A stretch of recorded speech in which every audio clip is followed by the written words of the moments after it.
Board Ad Hoc Committee formed to address critical issues of racial insensitivity, bullying, belonging, kindness. What?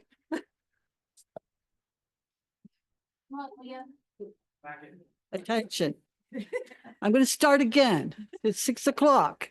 I'm calling to order this first meeting of the Board Ad Hoc Committee formed to address critical issues of racial insecurity, insensitivity, bullying, belonging, kindness, awareness, and empathy within our district. My name is Leah Cianfrani, and I'm honored to have been appointed by Board President Melanie Cunningham to chair this important effort. Joining me on this committee are Directors Emily McCormick and Liz Fluke. Dr. Alan Roach, Superintendent, serves as our administrative liaison. And we are also pleased to be joined tonight by Dr. Andrea Farina, Assistant Superintendent, Mrs. Georgianne Fisher, Director of Human Resources, and our Board President, Melanie Cunningham. Before I begin, I'd also like to acknowledge that we have 4 directors in the audience: Sarah Bieber, Keith McCarrick, JP Prego, and Trina Scharschmidt. We will follow the agenda and in the interest of time, make every effort to conclude this meeting in 1 hour. There's substantial time allotted for public comment. To do so, you will find forms on the table in the back of the room. Once you complete a form, put it in the box over by the podium. Once the public comment period begins, we will not accept additional requests to be heard. Board directors present will be given an opportunity to be heard at the conclusion of our agenda items. Okay, the purpose of this committee is to explore and implement viable solutions to ensure that every student experiences a safe, inclusive, and welcoming school environment, regardless of their identity. While the structure of this committee has at times been labeled as politically focused by some, I want to make it decidedly clear that my motivation is not political. Reports from parents, whether shared with the board or with me personally, have been deeply moving and highlight the urgent need for action. If advocating for the well-being of all students is considered a political stance, then I wholeheartedly embrace it. We are here tonight to listen and learn from all community stakeholders, which may include parents, students, faculty, clergy, social service organizations, local legislators, and community members at large. We encourage you not only to share concerns and challenges, but also to highlight strategies and approaches that have worked. By doing so, we can begin to foster a deeper understanding of our community's needs and build on existing strengths. As we engage in these conversations, I encourage each of us to reflect on our own experience, whether we have been bullied or excluded, and to remember what those moments felt like. Empathy and understanding must guide our work. While this initial meeting is not intended to resolve these issues, it marks an essential first step in laying the groundwork for a comprehensive plan that will involve and strengthen our community. Tonight, we will start the work needed to, 1, identify actionable strategies to reduce bullying and foster a culture of dignity, kindness, belonging, and empathy in our schools. 2, develop educational programs and resources for students, staff, and families that promote inclusivity and understanding. 3, build stronger partnerships with community organizations to provide additional support for students in need. And finally, 4, establish a clear framework for tracking progress and ensuring accountability as we implement these initiatives. Together, we can make progress toward a shared goal of ensuring that all students feel valued and supported. Thank you for being here and for your commitment to this important mission. Dr. Roach, will you share the existing policies that are followed when incidents are brought to the attention of the administration? Absolutely, thank you. If you want to go back one slide, because I just want to make sure that part of the setup here for a new committee, typically our committees have a vision, mission and vision, or just the mission as a part of that conversation. So we drafted an initial draft for the committee. It's the first time you're seeing it, so it doesn't have to be finalized today, but at least a focus similar to probably what Mrs. Chinfrani had shared in her opening, create a forum for all stakeholders to work collaboratively to understand the student educational experience and to increase a sense of belonging for all students and families in the district. So again, this is for the committee themselves. As a part of other committees, you have something that guides that. So this is our first meeting. There is another meeting scheduled tentatively right now for mid-January. So and don't need to settle this tonight, but I know that was at least a part of a goal, was to have that direction based upon that. So I don't know if there's any feedback, initial thoughts on that from the board members that are up here. That's kind of the position. I put it at the top there. You can see this is that's the language that and Mrs. Cunningham had shared from the initial start of the conversation. And as going over those information, they each have each of our committees do have a vision and mission. So that's there as a draft for us to begin to talk from. We can leave it there and come back to it at some point, but that's at least the language that we have put together for an initial conversation. And at lower there, as I was pulling the policy information to pull there, a lot of our policies start out with that same statement that you see at the bottom of the screen there.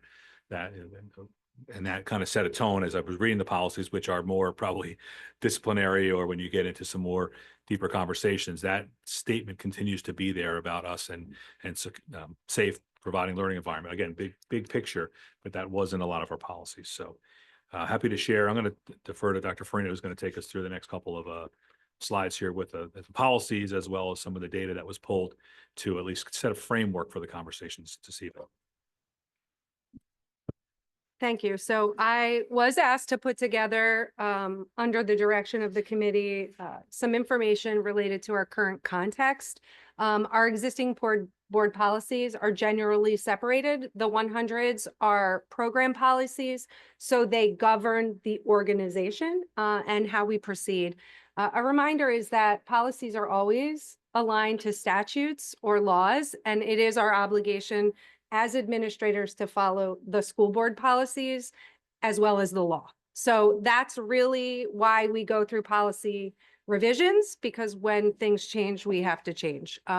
Also included in those are administrative regulations. And for those of you that don't know, those are the steps at which administration is directed to handle the navigation of a policy or an infraction of a board approved policy. And so the 100s are always how the organization addresses those statutes. The pupils or the 200 policies are what happens when students have an infraction or the administration has to address a student infraction. And so, discrimination, sexual harassment affecting students, non-discrimination, students with disabilities, as well as harassment affecting staff is the consideration of this policy or discussions relative to this policy. Some of our pupil policies, many of which fall under 218, which is student discipline. And then under student discipline are the types of infractions, so weapons, terroristic threats, adjudicated sexual assault, the student complaint process. In that you will see it could be a complaint related to anything in the organization, truthfully, hazing, and bullying and cyberbullying are the policy infractions. What is really important is that there are certain policies that rise to Safe Schools reporting, which is our reporting of the number of incidents that are proven to be a violation of one of those policies. And so I choose my words carefully because proven is the factor that is really relevant to the report. It's not necessarily an allegation of a violation. It is the preponderance of evidence in which an infraction was proven. And that's if an infraction, in fact, was reported. So those are all factors which go in the manner in which the district reports infractions in those areas. There are lots of other things that we report in Safe Schools, but these are our discipline pupil policies. Any questions of the committee related to policy? Many of us are on policy. So I think it's really important that we understand who we're talking about. I suspect that this conversation is really about kids. And what is the composition of the students that attend the Upper Perkiomen School District? And that to me is really, these slides weren't in there, but I wanted to, as the assistant superintendent, tell you, we're talking about children. And who are the kids that go to the schools in Upper Perkiomen? So this is, when we talk about marginalized groups or subgroups, we talk about kids. And this is the breakdown or the percentage of students who attend by ethnic group. And so you can see that we are a predominantly white school district. And then we are less than, I mean, truthfully, less than 8% in all other ethnic groups collected in our PIMS report, which is our report. So I won't go through it because you can see it, but we are a predominantly white school district. Another factor we look at, L status. Our Educational Programs and Services Committee has talked a lot about our students who are non-English speaking who come to the school district. We have seen a marked increase in that number. When I started here, we were below 20. Currently, we have 50 Title students, L students, or Title III students, and 1 student who is migrant. And that is a different categorization. That would be somebody fleeing. And so they're taking respite in the United States with a family or organization. This is our largest subgroup. So if you've ever seen me give a presentation and I talk about subgroup data, students who are determined to be their SES is low income, this number in the school district has really skyrocketed in recent years. You will see Hereford is our largest population of students who are designated as low income at over 40%. As a district, we're hovering right under 36%. I'm sorry, 50%, but you will see, Marlboro is our lowest SES in terms of need. And so in our comprehensive plan, or in the presentations you saw in Educational Programs and Services when we talked about school improvement, this is one of the subgroups that we referenced. Significantly, we see a lot of factors associated with achievement, engagement, attendance, completion of school related to students in our low SES subgroup. So when we talk about what are our students and families saying, this year we're in a position to begin our comprehensive plan, or writing our comprehensive plan. We actually started that work in the spring of last school year, and we sought to get information, current information from students, staff, and parents. And we asked questions, a wide variety of questions, but one of the questions we really sought was to understand how students feel they belong, what their experience is, as well as all types of questions about satisfaction, academic achievement, course offerings. And we asked those to both students and parents. And so when I was asked to present data, that is our most current look at what our students and parents have reported to us related to some of those belonging questions. I also want to say, because I'm sure the question will come up, is, how many completed that? And the answer is, truthfully, we had about 343 students and around 400 plus parents. That is not all of our students, and that sure is not all of our parents. We left it open for about 5 months, and we sent it out, and we sent it out, and we sent it out. And then the stakeholder group had to sort of close it and then look at it. But I would like to show the committee, as well as the community, some of the responses that we garnered from both the high school students as well as some of our families in the district. And so let me also say, the point of collecting this is to get perceptual data.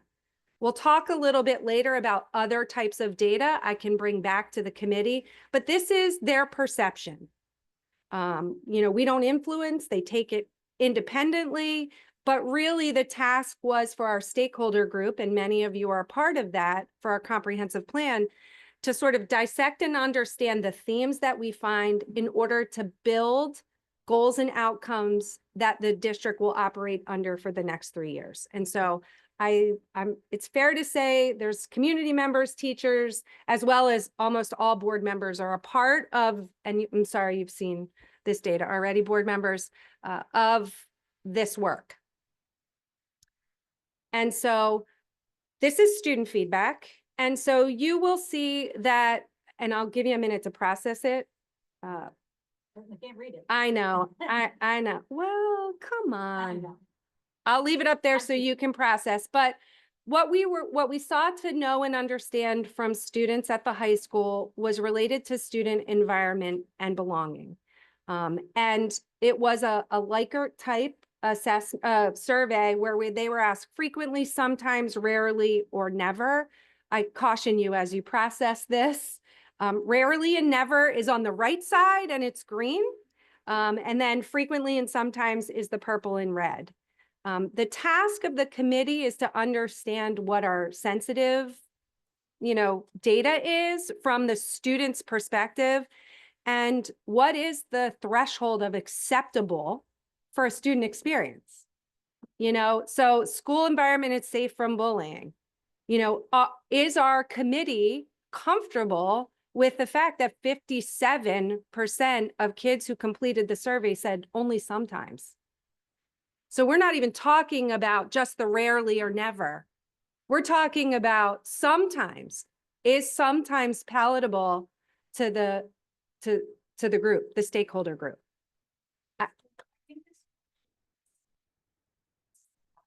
From a school, right? So it's experience. It's the student experience. So I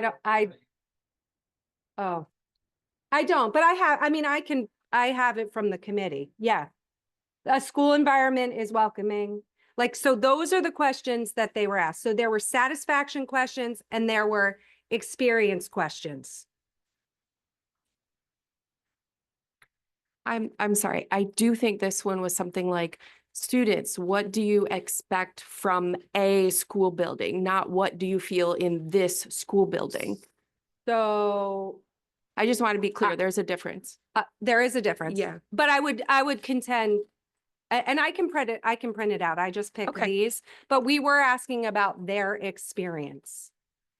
In this school building, in this school. So we were asking about their high school experience. Okay. I would actually say too, I would hope that 57% of the students wouldn't say that they would expect to experience bullying, right? So I would assume they're answering on the. Okay. But it's fair. And Okay. and I can. Yeah, I was at the meeting and there's a difference in what. Sure. Questions. Now, parents were asked a little different. So when we surveyed parents, they had to sort of give that expected, my kids are reporting, or this is how they feel. So those were the questions that the stakeholder group tangled with. And I have the list of who was on the stakeholder group. And so no, not necessarily any decision has been made. We were looking for themes, right? So that was part of our inquiry as a stakeholder group to decide, what are those goals going to be around the school environment and belonging. There were also questions about, their personal, feeling that I belong in my school. I think that's pretty direct, right? So do I belong here? We're still seeing, when you look at the red, the green, and the blue, we're seeing a large majority of students reporting that they don't feel like they belong. And that's only of the students who responded, right? It's not all kids who were in high school last year. So I don't want to, that would be a false disclaimer. But it's about 10% of the total student body, but what's the percentage of the high school students responded? And is that, in your estimation, a fair sampling of the feelings of belonging? And I would say it's a third. I don't know if it's, and we can talk to the committee about Right. other ways that we held student groups, information groups I work with a group of students right now, you know, and their assessment of surveys are like, we're just going to answer those questions. So, you know, we have a choice as a stakeholder group. Do we really, how much stake do we put into it? How else can we collect data? You know, I see Mrs. Senovitis. We work with a group of kids who give us very direct feedback about this. And we can talk about their feedback directly to us. But I would say, you know, a third, and these were students last year, I would say real time, even in small groups, they would echo. They would say this is a fair reflection. And actually, some of those students are on our comprehensive planning stakeholder group. But I don't want to be, you know, disingenuous. This does not reflect the entire population of the school district. It's a small sampling district-wide. And if we're really talking about belonging, we're talking about kids from kindergarten, you know, even beyond. So. I think it's something, it's a place to start as well. Well, and it's giving us some perceptual, level right? of It's baseline. one survey. You know, we have lots of other surveys that get completed at higher rates. I will tell you that data is comparable. And you say with your smaller groups in the face-to-face conversations, this data is tracking. Correct. I would say there are real life examples that kids will share with us or have shared with us. They're working on an action plan for the high school based on their discussions, and it is related to belonging. So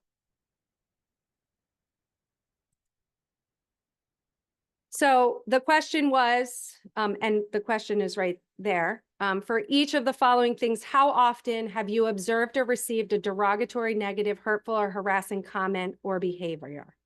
So this one is blue is almost never, you know, green is sort of once or twice, orange is almost weekly, and then red is almost daily. And the features or characteristics with which they feel those derogatory or hurtful comments are directed are clothing, gender, not having enough money, one's ability, and that wasn't differentiated between academics or athletics. It was just one's ability, one's actions, personality, physical appearance, race or ethnicity, religion, sexual orientation.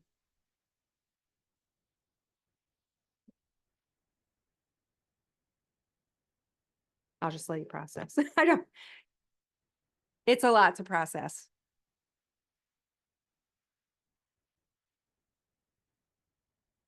Again, the conversation of the committee, unfortunately, I couldn't be there, was really around, you know, what sort of stands out to you in this data as a potential need or a theme.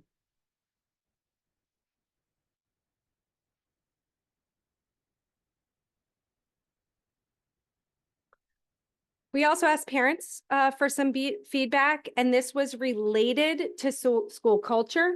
I think Director Scharschmidt was talking about parents. This was, you know, their interpretation of their child's sense of belonging.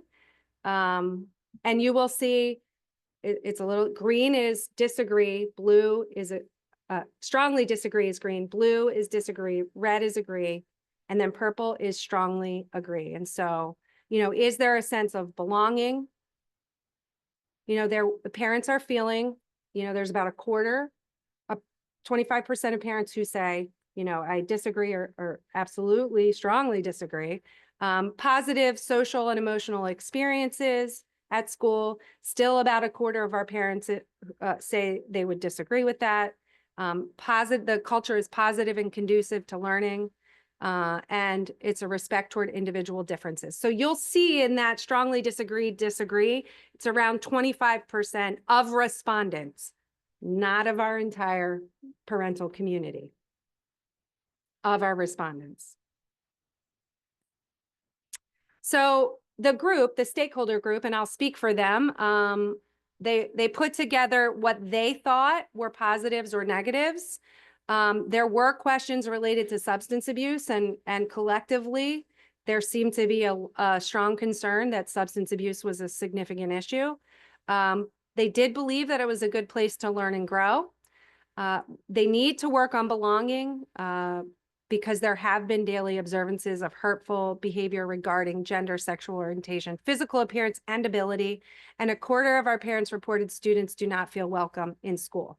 And so what I did include, and I'm assuming this will be available online, but there is a link. Well, there is a link. I don't know, Jim, how to toggle through it, but when it's online, there were 5 groups, their feedback on strengths and needs or areas of growth. Thanks. Oh, there it is. That's PBOS. No, no. We don't want people to leave. Yeah, you'll fall asleep from that. But so, oh, there you go. Got it.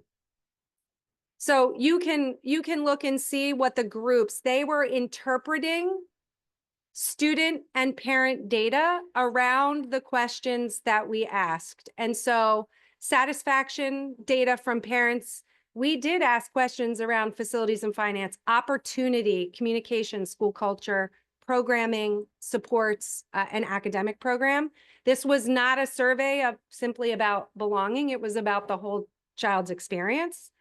You will see information related to students believe school is preparing them for school, career, and life. We wanted to know how we were doing from their perspective. The classes, the value of the classes they take, and I think this is consumable information for everyone. This is part of our consideration for the goals of the comprehensive plan. Strengths and areas for growth related to their perceptions about opportunities that are available to them. And then we ask climate, culture, and bullying questions. And then the importance and effectiveness, structure, support, programs offered. And so we really did try to diversify the discussion. So what you see on these are all the participants of the group that looked at this survey data. So it's out there to see, we're looking at that feedback from students and their parents to try and understand what the specific needs are for the district and for our kids. So when we talk about looking at data, that was a survey. It's the most recent perceptual survey that was administrated. The fact of the matter is we've got lots of data sets though. We look at, and the committee can consider if you want any of these data sets for the purposes of understanding or, creating action steps. We administer the pays biannually. We present that data traditionally in the spring. So it was administered in 23. And so we generally wait till the PA climate data also comes in, which is also administered in the spring. We have safe schools data. That's really quantitative. It tells you the number of offenses by those categories that we have to report. Part of the comprehensive planning process asks us to look specifically at equity considerations. So the subgroups that I showed you at the beginning, principals and data teams in each building are tasked to disaggregate achievement data by those subgroups.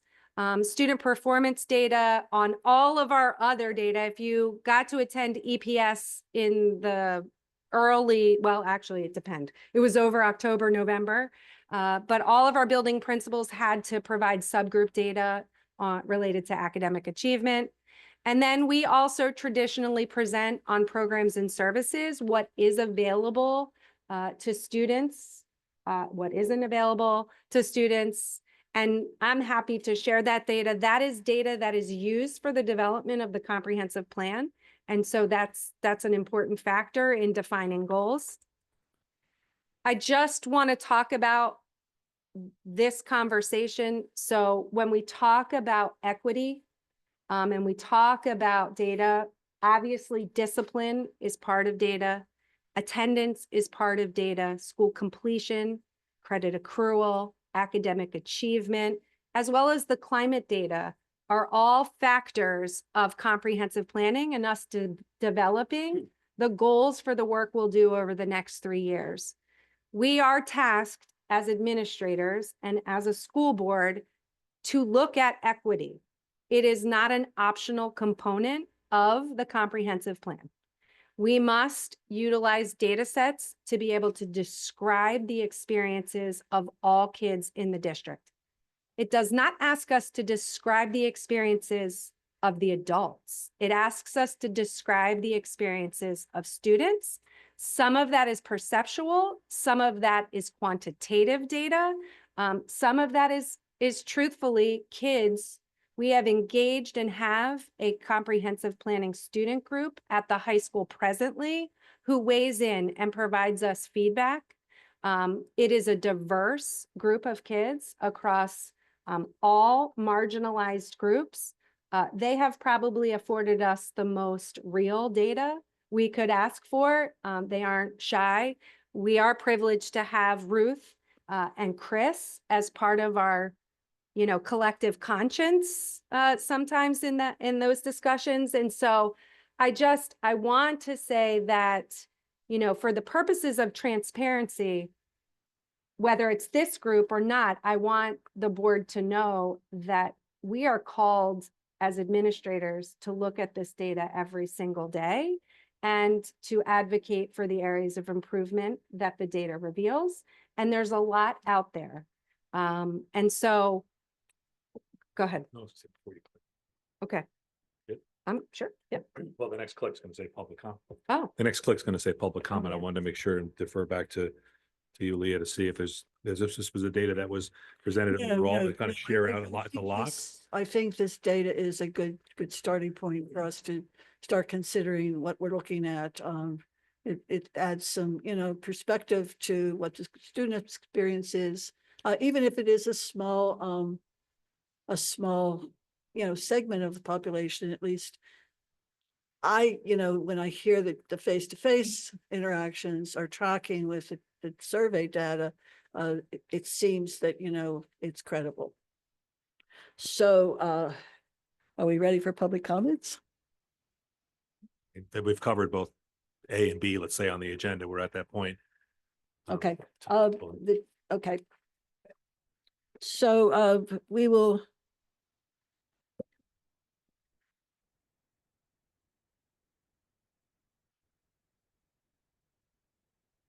Right. The public comment session will begin now, and if you haven't put it in the box, it's going to be too late. Christina Braithwaite, do you want to come forward?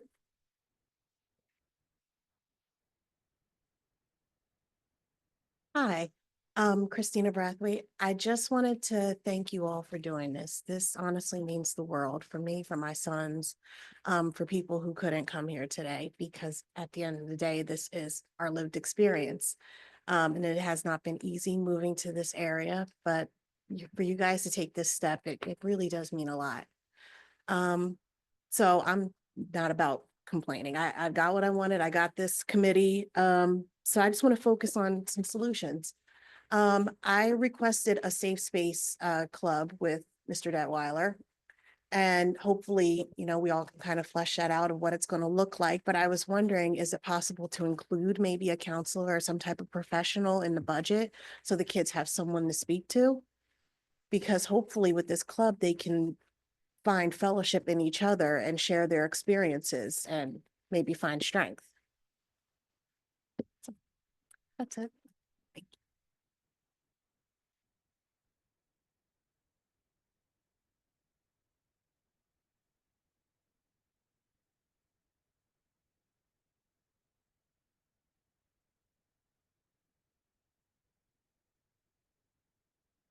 I want to say thank you for doing this. As a past public official for over 20 some years, both serving on the school board during the bomb scares, where we had 7 bomb scares in 1 year, and reading some of the things or having the inside information on some of these cases of children who did these things and the reasons why they did these things. Also, as a public official, attending a funeral of a child from our district who actually couldn't put up with anything anymore and ended her life. And we searched for her. She was found, but I will tell you, listening to the parents, hearing the stories, hearing their friends, we have an issue here. And I'm glad we're starting to do this, but I'm talking over 20 some years.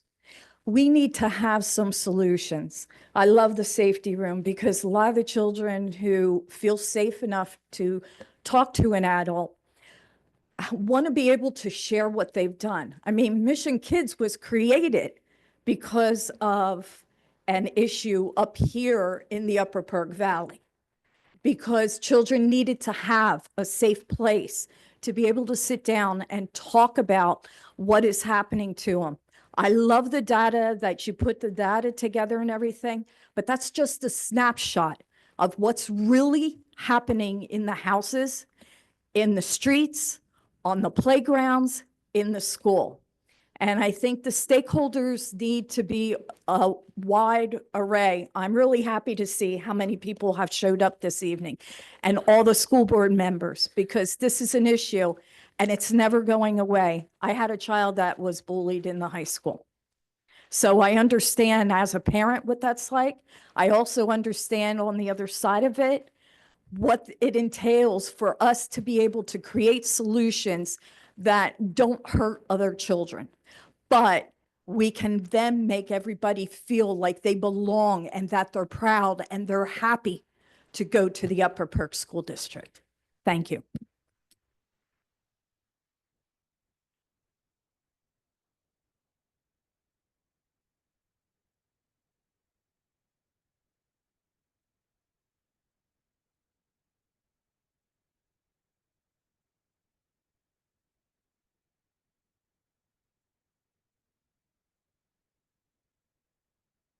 Hi, I'm Karen Fain. I'm a resident of Upper Hanover Township.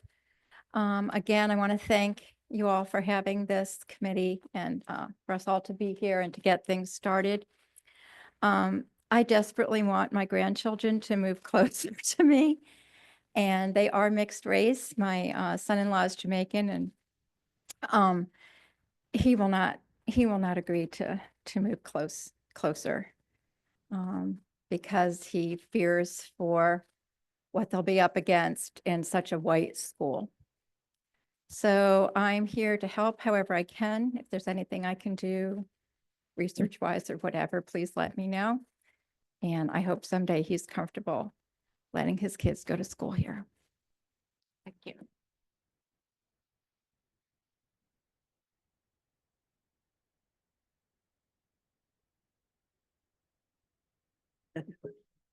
Yes. Pardon me? Can I clarify one thing? Right, yes, you may. I did. So the question to Director Scharf-Smith, the question that was asked related to those factors was, for each statement, please select the choice that best reflects how often you have had the experience during your years at Upper Perkiomen School District. So Thank you. it wasn't what they expected, it was what they experienced. Yeah, leave that on so they can hear me. Okay, I think we're to the place in our agenda for the committee to start talking about what we've observed and what we've heard from the data that's been presented from our community who have spoken to us to this evening. And one of the things I'd like to think about is what Dr. Roach first talked about was the mission of this group and the mission statement that he presented as what we can use as our springboard for what our action steps would be. And I'm okay with that mission because I think it pretty much broadly, as he said, it's how our policies begin, but it's also a quick summary of what I initially talked about in the beginning as our purpose. Yeah, the other thing I was wondering, can you go over when you first started, you talked about sort of the three main goals, Right. So- actionable strategies, So developing. and these are certainly up for discussion because these are things that I was just thinking about as Yeah. we prepared. But number one is identify actionable strategies to reduce bullying and foster a culture of dignity, kindness, belonging, and empathy in our schools. But we saw tonight with the multiple level of complexity to the school district, not only from, an ethnic and a cultural standpoint, but from a socioeconomic standpoint. We have a lot of factors that feed into this sense of belonging, whether it's a sense of belonging because of what you look like or what you believe or who you think is your identity. And then if we have the socioeconomics on top of that, it's going to be a challenge to address all of those. But for me, I think if we look to the community to make suggestions, anybody that has some ideas of programs or strategies that have worked in other areas, even the strategies that have worked here that have been successful. Let's talk about those and see how we can employ more of those. Yeah, and the only other thing I would add to that is, you closed by saying in the beginning that you wanted to ensure there were some measurable metrics and, we're making some sort of progress. I think that's really important to do. I think it's very difficult to do because I don't know. I mean, I think it's safe to say stopping bullying is probably, an expectation that I'm not sure we can effectively manage, right? But we can certainly try to learn strategies to reduce it and things that kids who feel bullied can, places where they can go to feel safe and things that we can do as a community to make them feel. I don't think we're ever going to get rid of bullying altogether. I think that's probably a foolish, something to try and attain. But what we need to do is try to make sure that we are providing the kids with tools to be able to cope. Right. And For the victim to be able to cope, but I also Yeah. think about the bully. yeah, Why is the bully bullying? There's reasons for that. And not only does the victim of the bullying need help and support, but how can we identify why a bully is bullying? And that may be all part of the policies and whatnot that are in place now.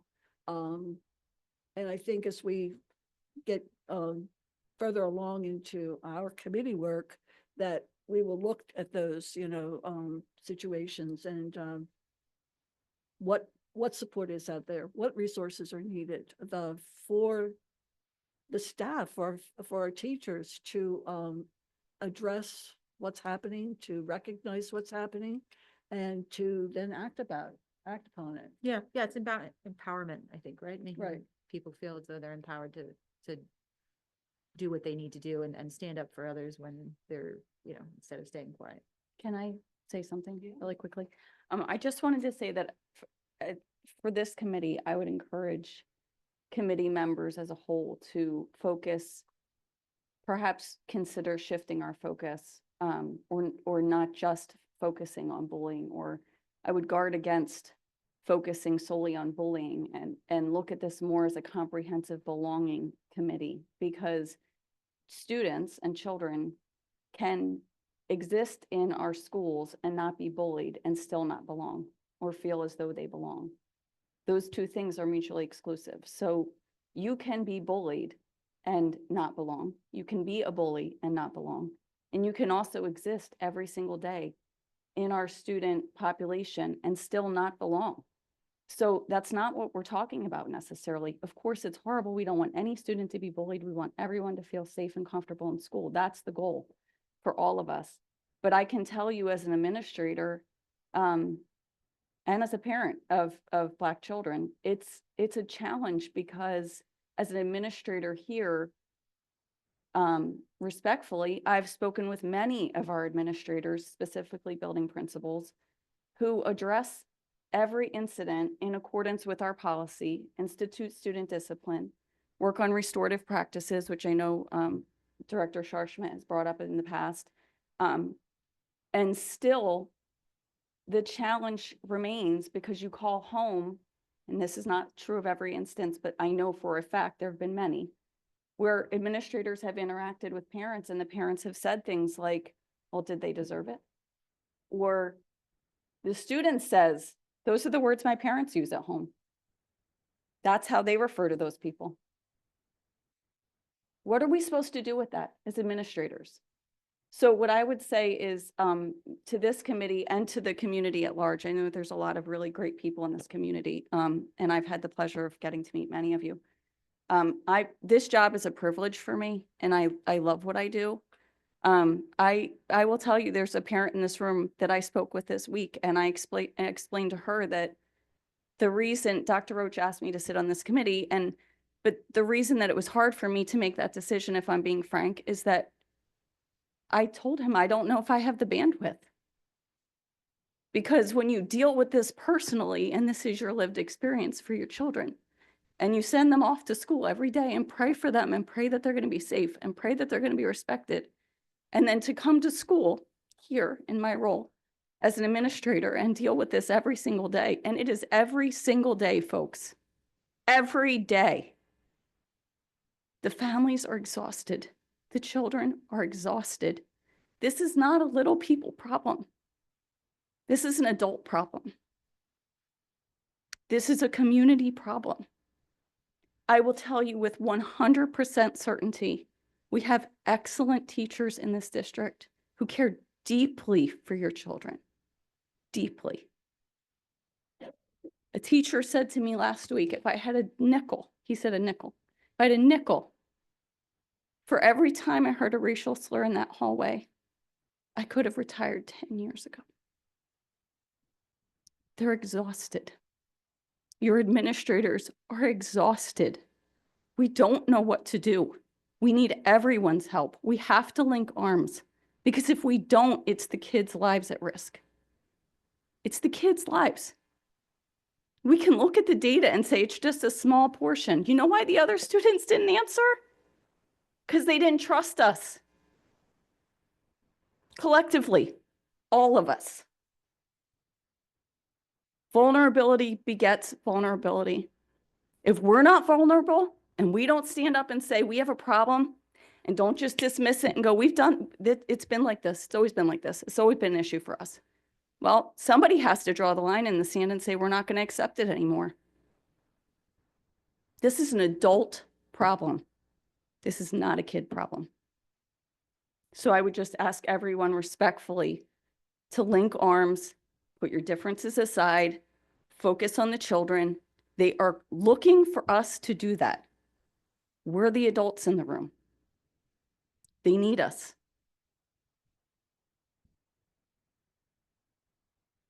I do want to say something also. Thank you. Sorry, I It's just like- want to say something, a comment to that. If you have a teacher or a student or anyone, an adult that hears that, then those people need to be trained, or we need to be okay with saying something.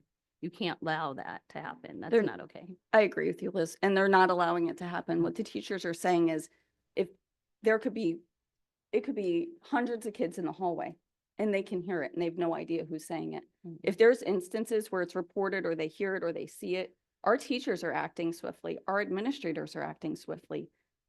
What I'm saying is, this is such a big problem that it's pervasive. And then when you call home to address the issue and you're met with resistance, like, or the children are saying to you, I mean, make no mistake, folks, your kids give up all the tapes. So they'll tell us, oh, that's the language my parents use at home. You know, that's the challenge, is that it's, I'm sorry. Yes, I would agree. So I feel like I hear you, and I can tell you from my vantage point, what has been reported to me and dealt with has been dealt with appropriately. It's been dealt with swiftly. Student discipline is issued in accordance with our district policy. It's just that I don't know how we tackle it if not all together. I have another question. So if you have a victim and the oppressor, do they both meet with a counselor? That would depend upon the incident, obviously. Each incident is different. Our counselors are very well trained in identifying students that are at risk and whether that be the respondent or the victim or, you know, whatever term you want to call them, they deal with both children separately. And then in appropriate cases, work with them together as well to try and restore relationships. But again, every case is different. So it's a constant battle all the time.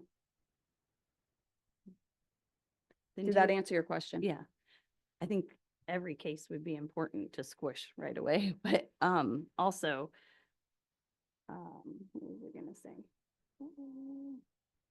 Oh, people who maybe are caught repeating it. What happens to them? Yeah, ultimately, discipline is progressive in nature in that, you know, we start with restorative type conversations. Some families, if their child is the victim, they don't want that process to unfold. But our principals do try to hold restorative meetings to have those conversations face to face, to try and talk about sort of empathy and being in someone else's shoes. But if that behavior becomes a pattern, that's when, you know, that is the definition of bullying, right? So when that behavior is consistent and repeated, and then the consequences become more severe, the more frequent that behavior is displayed by a student.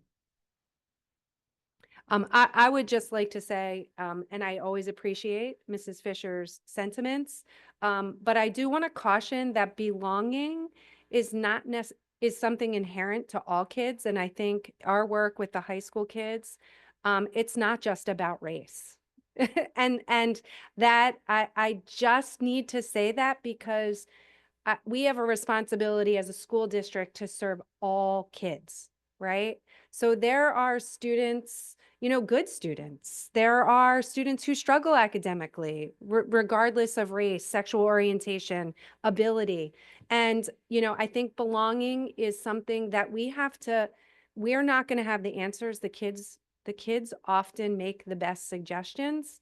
And I just want to caution that we're not hearing necessarily just from our students of color or, you know, our students within our LGBTQ plus community.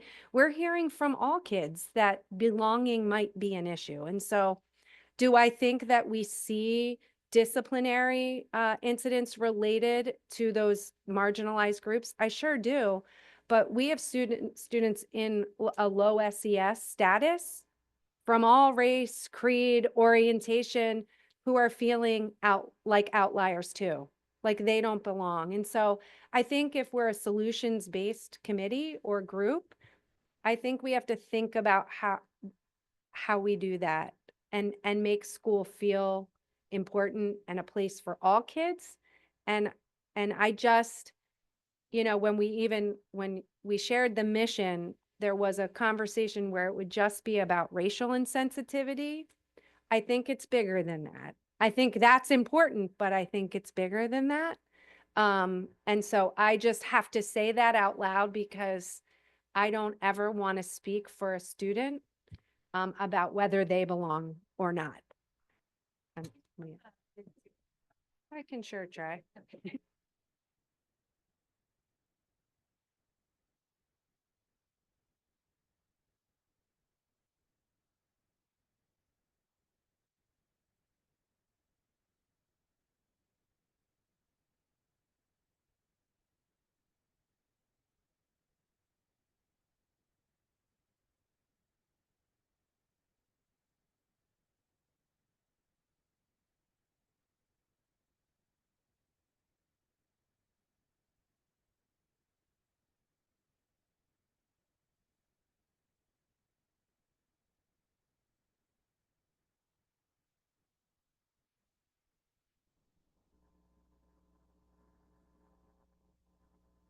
Covers multiple of students'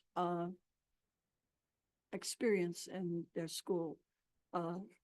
You know, some of the data that we've had shared with us is even, you know, being made fun of by their dress or, you know, the way they wear their hair or, you know, and I remember it was a long time ago, okay, but I remember, you know, the meanness of adolescence. You know, adolescents can be mean. And we need to teach adolescents that words do hurt. I was raised on the old adage, sticks and stones will hurt my bones, but words will never harm me. Well, that is so untrue. Words are so harmful and they can stick with you for your life.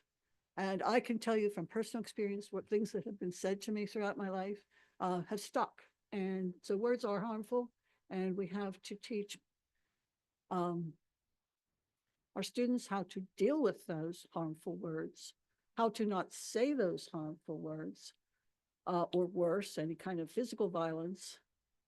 But to your point, it's a community problem. The community problem is reflected in the school district because we're educating our students, but it's a community problem. And I would hope the outcome of this ad hoc committee is that we will develop a larger committee with stakeholders from all of the groups out there in the community. Like I first talked about, everybody in the community that benefits from having a strong school district, that benefits from having kids that are happy so that they can be academic achievers to their level of achievement. We've talked about in meetings of you cannot come to school if you're afraid of not belonging, or you're afraid of those words that are going to harm you emotionally, or the physical violence. So I think we have to have, as one of our strategies, is coming up with a plan to engage the community in a committee, if you want to say, but really a group of people that will come together, put our heads together. How do we find ways? We can't fix this problem because, as Mrs. McCarrick said, bullying has gone on forever, but can we lessen bullying? Can we make it less of a thing? And one of the things we certainly have with the adults in the room, the older adults in the room, is social media. I mean, these are all kinds of things we have to look at. The social media is out there. The things that are posted don't go away, even if they're deleted. There's a screenshot always out there that stays forever. So as a community, I beseech you to think about getting involved as we get through and we put together kind of a skeleton plan, if you will, of an outline of what we would like to achieve, and then we can bring the community in. As a committee, we want to meet a few times and come up with those plans, but for now, I think we have a good start. We're starting to listen to each other. We're listening to what's going on out there. Yeah, just to wrap up that conversation, I know there was some discussion initially when the ad hoc was announced. Probably some people in the room like, I want to be on that committee. And it was like, well, that's a board committee. So you had mentioned something that's another strategy is to have another a stakeholder committee that more people would be literally on the committee and doing some work separate and maybe sharing back with this committee some of the work and or requests for resources or those type of events. So that would be at least a thought moving forward. If, again, no decisions made tonight. Yeah. In terms of that thought of another committee in a previous life and some of this work, the district started out with a cultural competency, for lack of a better term, starting point. They had a speaker come in. They walked people through conversations. They made some of those conversations more viable than simply the people at the table here, but people that had different experiences that do some of this work. So that's another opportunity. I appreciate Liz mentioning training for some of our teachers because we had done some training. We need to do more. We're on record from a previous report, that probably one that Mrs. Fisher is more well aware of, where it said that our teachers and our administrators are asking for help to be able to address some of these situations. And we did have a speaker in over the last 2 years that does this work in another district and came in and worked with our teachers a little bit to scratch the surface, talking about implicit bias and some of the conversations. And that's just to our adults. But I can tell you there's a hesitation sitting here from several years ago when our counselors asked us for help on simple nomenclature for LGBTQ plus nomenclature, just so when students spoke with them, they would know what the kids were talking about because they didn't understand it. That blew up into something that was much more than it needed to be in the community, whether social media or wherever else, with They wanted to go picket at Kutztown and all this kind of, we were doing something nefarious where we were giving our counselors support that they needed and were asking for simply in a 2-hour or 1.5-hour PD session for adults, not for students, so they could work better with students. So there's some trepidation on people to step out there as well.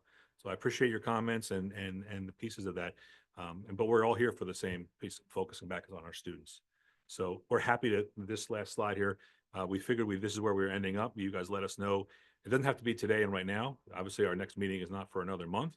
If there's work from the committee behind the scenes, if you want additional information, if you want us to begin to work on, Mrs. Trafani, you and I talked about it. We're going to put something out to see who is interested in additional subcommittee, let's say, or an actual committee where people join and they're a part of it over the course of several months. If we're open to having additional trainings and support, I know our teachers are ready and willing to soak it up, and as well as anything else that's out there. So again, no finishing here, but what other data would you want to see, and or the timeline and resources? So we're not going to get fixed in 3 meetings, but it's a good starting point. Exactly. I think this is a good starting point. And is there any other, as we're wrapping things up, I think, this is what, we've focused on, as points of the committee work. Is there any other comments you want to make? The only, oh, go ahead, Liz. I just wanted to make a comment. There is an anti-hazing collaborative. It's for stopping hazing and bullying. It is like a guy that comes in and speaks. He'll speak to teachers and students. They talk about the bystander intervention, the responsibility of the bystander to report this, to stop it, adult responsiveness. And they talk about why and where bullying and hazing and where it comes from. They establish an effective school and community-wide means of reporting and investigating alleged incidences, and provides documenting procedures for the adjudication process. Sorry, we need to address hazing and bullying rules and do it consistently. I think that's a big deal. The only other thing I was gonna add is, for next time, or, what do other districts that maybe are doing, I mean, I'm sure this is a problem everywhere, but what are some examples that other districts around us or not around us, just in general, what are some ideas that, we can just have brought to the table now, in addition to what I know you guys are already a part of, certain consortiums and things like that. But what other things can we, try to get the community to, become a part of, and that kind of a thing? The challenge there is some districts have been doing this work for 12, 14 years. So you see what they're doing, and that it's something to emulate. But I definitely think there's some earlier steps that we can brainstorm and bring back as ideas or concepts. And I'm sure there's ideas out here that we need to hear as well. Can I just weigh in one more time? Sorry.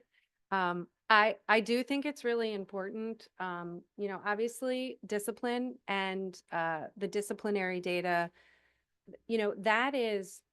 that's the result of a situation, right? So I sometimes putting those systems in place, anti-bullying programs, which we technically don't formally have, in all transparency, right? So we've even had those conversations.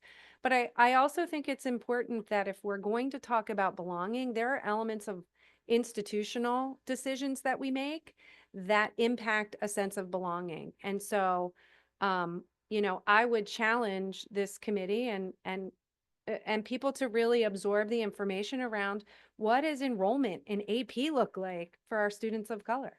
What does that look like? What is their attendance rate? What is their completion rate? What is our rate of alternative placement for students in our marginalized groups? Like, those are all real things. We know students in the low economic band don't access honors or AP courses. That's belonging, right? Are we institutionally limiting those opportunities no matter what group that you belong to? And so, when I say there's additional data that I think informs things that we can do as an organization that would help maybe alleviate some of those challenging behaviors, it's things like that. those are the things that we can control that we know are real, right? Enrollment data is real.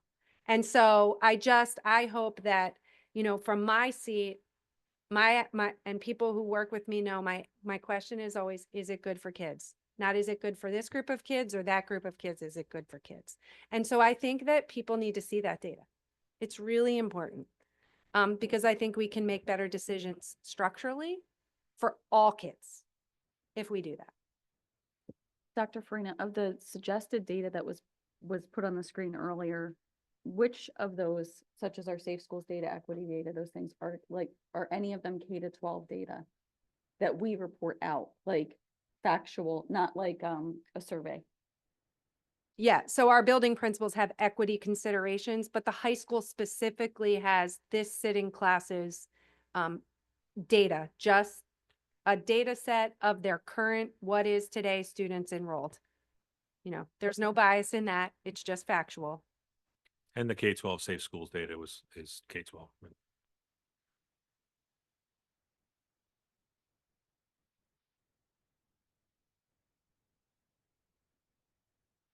Okay, just keep the microphone on for you. Are there any additional comments from the committee members? Can Are Can there I just any- pop in real quick since Leah, Yes, can I just pop in real quick? sure, you may. I just want to thank everyone for coming because I know this is a big issue that our whole community needs to work on. And I hope you're all going to come back. That's where I'm going with that because I'll be here. So thank you. And right now, based upon the tentative schedule, this meeting each month would back up to EPS, which a lot of this information is shared, as you referenced with Dr. Farina. So those are two back-to-back meetings that may have some crossover data and some of the instructional side and support services as well. I encourage everyone to come to EPS. It is a really very informational, data-driven, heavy meeting, but also has some really interesting and great presentations that I think really would help in this area too. That's where all the PACE data, PA climate survey, all that is reviewed. So. Great. Are there any directors in the audience who desire to be heard? Trina?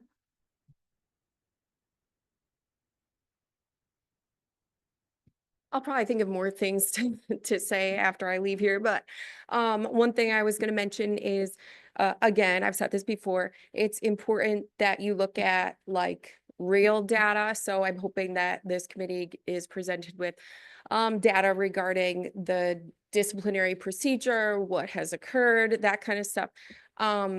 Because what you presented was perceptual data, which is good and important. I think that was valid. And mathematically, it's valid, like Leah pointed out. So I think that's good. I think it's also important to, like you guys mentioned, empower the teachers. If the teacher's in the hallway and hearing a slew of 100 kids using racial slurs, that's not okay. So I would be interested to understand that a little more, like what is going on in the school. And I think if you would also look backward a little bit and in that data that you may be receiving and analyzing, and I'm hoping you collect more data. Some of the questions up there, like I pointed out, seemed a little, some were spot on, like easy to understand, but for kids reading it, I'm thinking, yeah, my students would be like, I don't know, I'll just pick one. So I would like to encourage you to maybe collect more data and formulate some questions that are more specific to what you're looking for. Like if somebody doesn't feel like they belong, maybe drill down a little bit, like why? What is the thing that you're not feeling about belonging? And what I said about looking in the past is because your PACE data up through 2021 shows the perception of bullying way down to like 1%. So what was working? You also said that not parents, teachers and the guidance counselors try to get students to meet with each other, we use the word try. So what's preventing that from happening, and when is it successful and when is it not successful? You know what I mean? Like what types of incidents do restorative practices really work? and I know there are teachers in here, they're just groaning when I say, like, okay, hopefully not, maybe not, maybe not. It's restorative practices, you can use it and it can be, a lot, but you can also use it in like smaller ways, micro ways. So some teachers are like, oh dear.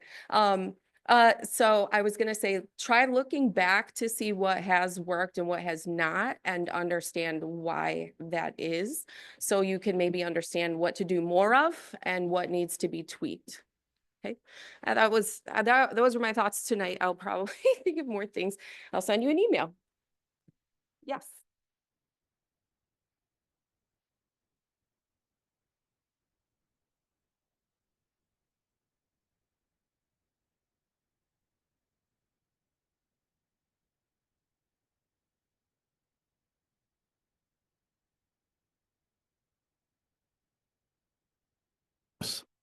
Keith McCarrick, school board member in the audience. As was mentioned earlier during this meeting, this is not just a school problem. This is a community problem. And this has been going on for years. And as I said a few months ago, unfortunately, we're going to have to suffer through this for a few more years because it's going to take a change of mindset for many, many people around here.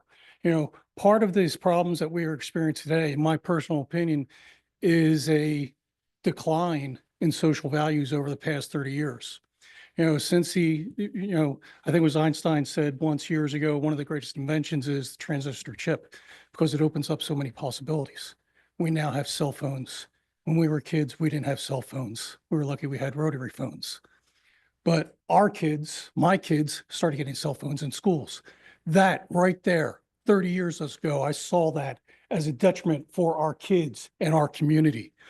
I was a school board member back in the early 2000s in another school district. I went in, observed a school lesson one day. The teacher was allowing them on their phones. You have now lost their attention. You have lost respect. You have lost that kid right at that moment. With the advent of the transistor, we've had video games, they started out Grand Theft Auto. We have young kids playing these games. I personally believe that does affect our values, on kids. It makes things so much cheaper. And these are things that we're going to have to overcome as a community. Parents have to take responsibility.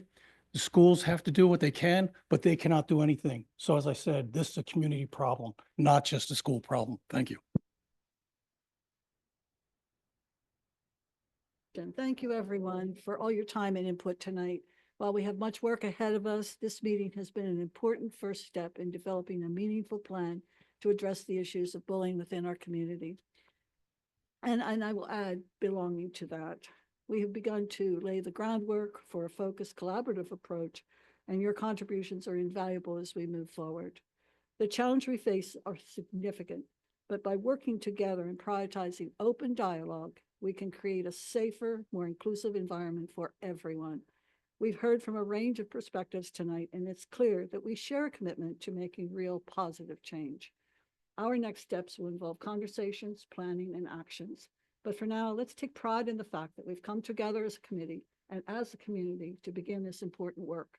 I look forward to continuing to engage more voices and appreciate your dedication to the task at hand. Together, we can make a meaningful difference. Thank you.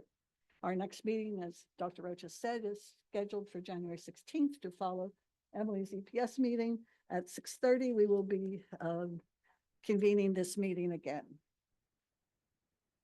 With that, may I have a motion for adjournment? Thank you. Any opposed?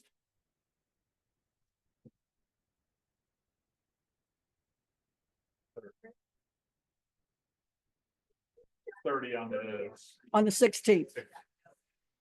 Pass the window. Yeah, I want to look at it. I didn't. 5:30 on. Right. Got it. I was like, wait, we're not. Yeah.